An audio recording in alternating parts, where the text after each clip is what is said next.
Bollywood silver screen presenting escape room. इस film के second part का लिंक जो कि हितेश नागर जी के चैनल पर एक्सप्लेन किया गया है, उसका लिंक हम नीचे डिस्क्रिप्शन में और कमेंट बॉक्स में दे रहे हैं। आप उनके चैनल को भी जरूर देखें। कहानी की शुरुआत में हमें बेन नाम के एक लड़के को दिखाया जाता है जो एक रूम में फंसा हुआ है। उसे जल्दी से इस रूम से बाहर निकलना होगा, नहीं तो उसकी मृत्यु हो जाएगी। यहाँ से कहानी 3 दिन पीछे यानी कि फ्लैशबैक में जाती है, जहाँ पर शिकागो में हमारी मुलाकात इस कहानी के 6 अलग अलग कैरेक्टर से होती है। जिसमें सबसे पहले हमें जोई को दिखाया जाता है जो फिजिक्स की स्टूडेंट है और नेक्स्ट डे से उसकी हॉलिडे स्टार्ट होने वाली है और इस वजह से जोई के प्रोफेसर इन हॉलिडेज में उसे अपने कंफर्ट जोन से बाहर निकलने को कहते हैं। वही हमें बेन को दिखाया जाता है जिसे हमने फिल्म के स्टार्टिंग सीन में देखा था। बेन ग्रोसरी स्टोर में स्टॉक बॉय का काम करता है, पर वो कैशियर की नौकरी करना चाहता है, लेकिन बेन की ड्रिंकिंग और स्मोकिंग की हैबिट की वजह से उसे नौकरी नहीं मिलती। तीसरे नंबर पर हमें जेसन को दिखाया जाता है जो स्टॉक ब्रोकर है। उसे राइटिंग का बहुत शौक है। अब इन तीनों को ही अपने जानकार लोगों से एक बॉक्स मिलता है जिसे खोलना इतना आसान नहीं होता, पर तीनों के तीनों अपनी एबिलिटी से उस बॉक्स को खोल लेते हैं। उस बॉक्स के अंदर एक इनविटेशन होता है और ये इनविटेशन होता है एस्केप रूम का, जो कि एक पजल है यानी कि भूल भुलैया। और अगर ये उस रूम से बाहर निकल जाते हैं तो इन्हें $10,000 का इनाम मिलेगा। इसीलिए तीनों के तीनों एस्केप रूम में जाने का फैसला करते हैं। जब ये वहां पर पहुंचते हैं तो इन्हें 3 और पार्टिसिपेंट्स मिलते हैं, जिसमें एक का नाम होता है एमेंडा जो कि सोल्जर है, दूसरे का नाम माइक जो कि ट्रक ड्राइवर है और तीसरा डैनी। अभी 6 के 6 उस जगह पहुंच चुके हैं, पर इनका स्वागत करने के लिए वहां पर कोई भी नहीं होता। ये सब के सब बहुत देर तक एक रूम में बैठकर गेम मास्टर का इंतजार करते हैं और जब गेम मास्टर नहीं आता तो बेन कहता है कि मैं बाहर से एक सिगरेट पीकर आता हूँ। और जैसे वो दरवाजे का हैंडल खोलता है, हैंडल उसके हाथ में आ जाता है और ये सब समझ जाते हैं कि गेम स्टार्ट हो चुका है। यही एस्केप रूम है और अब ये सब के सब यहाँ से निकलने का रास्ता ढूंढना शुरू कर देते हैं। यहाँ टेबल पर बहुत सारी मैगजीन्स होती है जिन सब में एक ही नाम लिखा होता है और वो नाम होता है डॉक्टर वू टैंग यू। ये सारी magazines doctor Wu Tang Yu के नाम आई होती है। इन्हें यहाँ पर एक किताब भी मिलती है जिस पर लिखा होता है फ़ारेनहाइट 451 जो कि एक टेम्परेचर है। ये देखते हैं कि दरवाजे का जो हैंडल टूटा हुआ है वहाँ पर एक टेम्परेचर कंट्रोलर है। जोई दरवाजे के पास जाकर टेम्परेचर कंट्रोलर पर 451 डिग्री सेट कर देती है और जैसे वो ऐसा करती है छत पर बहुत सारी लाल रंग की लाइट्स जल जाती है।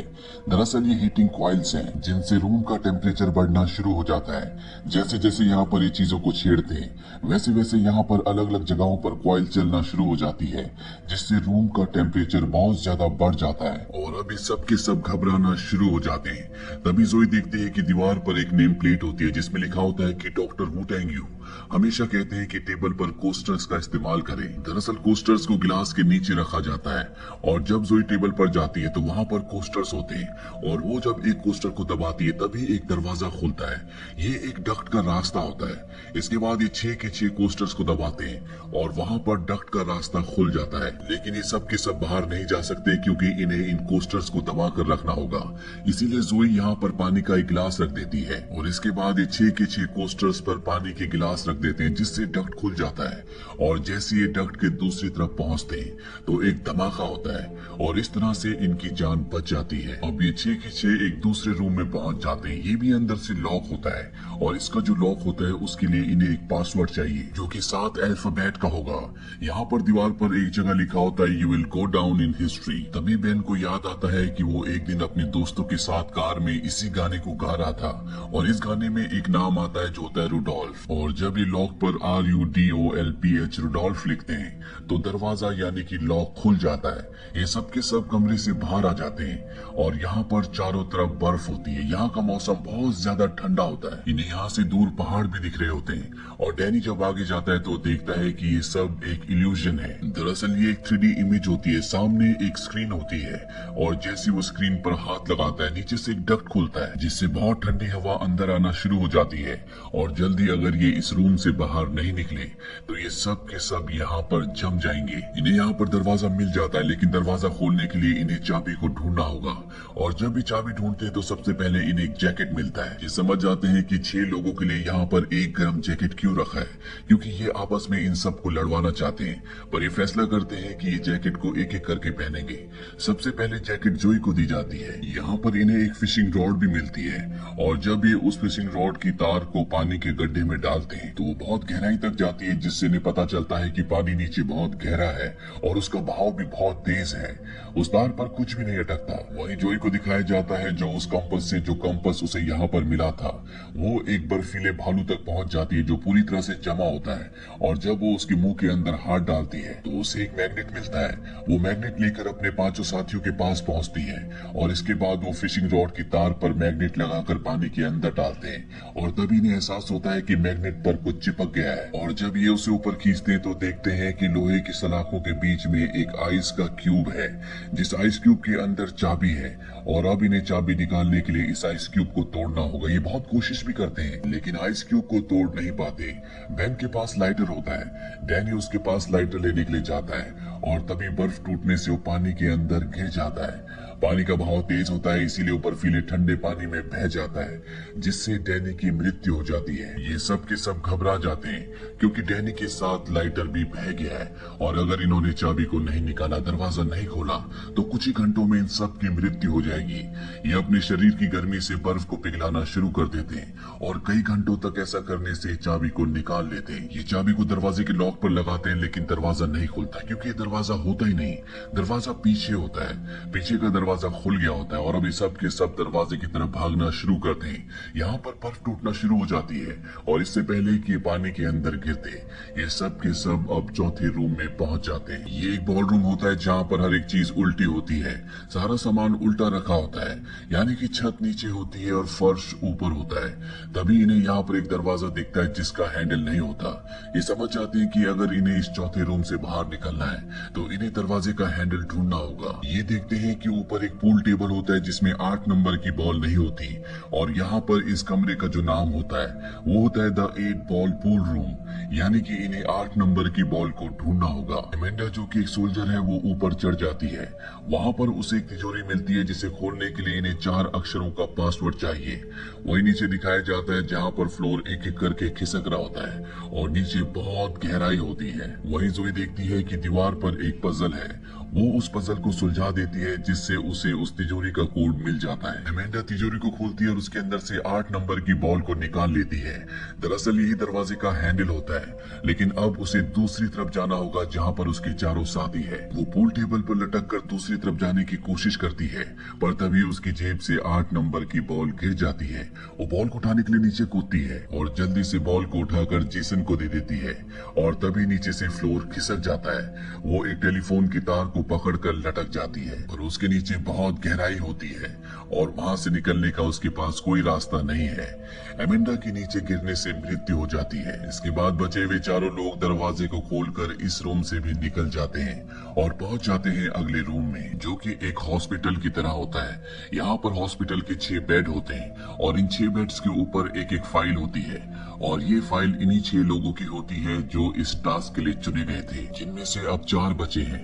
यहाँ पर इन्हें पता चलता है कि इन सब की जिंदगी में कभी न कभी ऐसा हादसा हुआ था जिसमें सभी लोग मारे गए थे, लेकिन उस हादसे में सिर्फ ये बचे थे, यानी कि ये सबसे लकी है। और अब जो ये इनसे काम ये टास्क करवा रहा है वो ये देखना चाहता है कि इन सब में से सबसे लकी कौन है। यहाँ पर इन्हें हाथ की उंगलियों के कुछ एक्सरे मिलते हैं, और जब ये उन एक्सरों को देखते हैं तो बेन बताता है कि ये साइन लैंग्वेज है, मेरा एक भाई सुन नहीं सकता। और ये बात ये लोग जानते थे, इसीलिए इन्होंने हमें ये एक्सरे क्लू के रूप में दिए हैं। इन साइंस का मतलब है EKG, और अब ये यहाँ पर EKG मशीन ढूंढना शुरू करते हैं। इन्हें EKG मशीन मिल जाती है।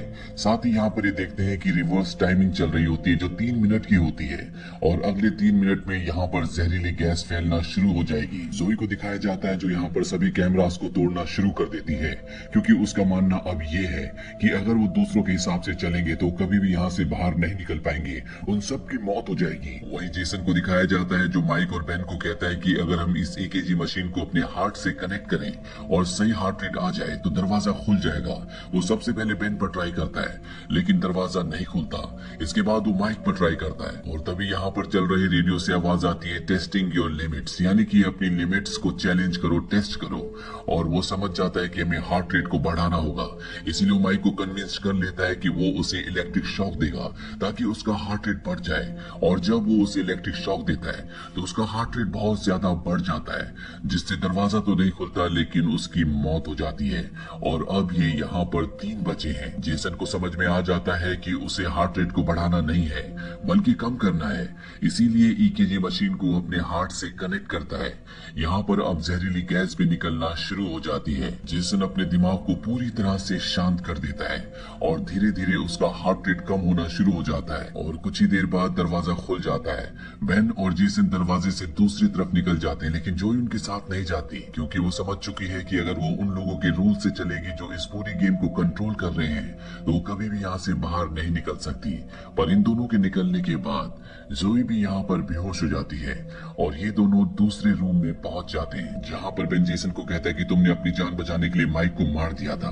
आज से कई साल पहले जब तुम्हारे दोस्त की और तुम्हारी समंदर में नाव पलट गई थी तो तुम्हारे पास उस वक्त एक ही लाइफ जैकेट थी और तब तुमने अपने दोस्त को भी मार दिया होगा।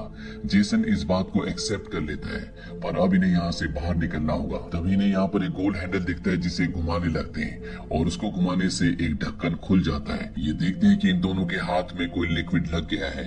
दरअसल ये बहुत ही खतरनाक ड्रग्स होते हैं जिससे इन दोनों को इल्यूजन होना शुरू हो जाते हैं। ढक्कन पर लिखा होता है कि इसकी एंटीडोट भी इसी कमरे में है। ये दोनों एंटीडोट ढूंढना शुरू कर देते हैं। बेन को एंटीडोट मिल जाती है और जेसन उस पर हमला करके उससे एंटीडोट छीनने की कोशिश करता है, पर बेन अपने आप को एंटीडोट लगा लेता है और इस कमरे से बाहर निकल जाता है। जेसन की यहीं पर मृत्यु हो जाती है।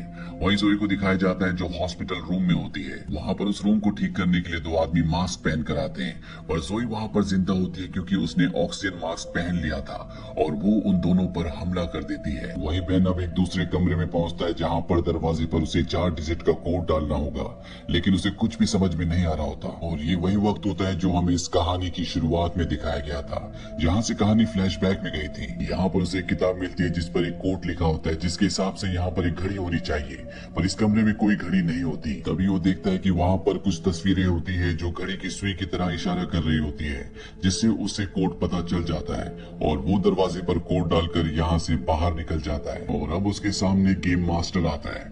वो कहता है कि हर साल हम इसी तरह के कंपटीशन का आयोजन करते हैं जिसमें हम हर साल अलग अलग कैटेगरीज के लोग लेते हैं। पिछले साल हमने एथलीट्स को लिया था, उससे पहले साइंटिस्ट को। जिस तरह से घोड़ों की रेस में पैसे लगाए जाते हैं ठीक उसी तरह से दुनिया के बड़े बड़े रेस एस्केप रूम में पैसे लगाते हैं, और जिस पर वो पैसे लगाते हैं अगर वो जीत गया तो उन्हें अरबों डॉलर्स का फायदा होता है। बेन को लगता है कि वो जीत गया, उसे जाने दिया जाएगा, पर तभी गेम मास्टर उसे मारने की कोशिश करता है। तभी जोई यहाँ पर आ जाती है और पीछे से उस पर गोलियां चला देती है, लेकिन अभी भी वो नहीं मरा होता। वो जोई पर हमला कर देता है और बेन और जोई दोनों मिलकर उसे खत्म कर देते हैं और एस्केप रूम से निकल जाते हैं। बेन जख्मी होता है इसीलिए उसे हॉस्पिटल ले जाया जाता है। बेन जब रिकवर हो जाता है तो जोई यहाँ पर डिटेक्टिव के साथ आती है, लेकिन इस बिल्डिंग में कोई भी सबूत नहीं होता, सबका सब गायब हो चुका होता है और पुलिस डिटेक्टिव्स न बेन की और न ही जोई की बातों पर यकीन करते हैं। इसका एक कारण ये भी होता है कि बेन की बॉडी में ड्रग्स की मात्रा पाई गई थी। यहाँ पर डॉक्टर वू टेंग यू का नाम होता है और जोई समझ जाती है कि वू टेंग यू कोई नाम नहीं है बल्कि ये एक एनाग्राम है और इसका मतलब है नो वे आउट, यानी कि खेल खत्म नहीं हुआ।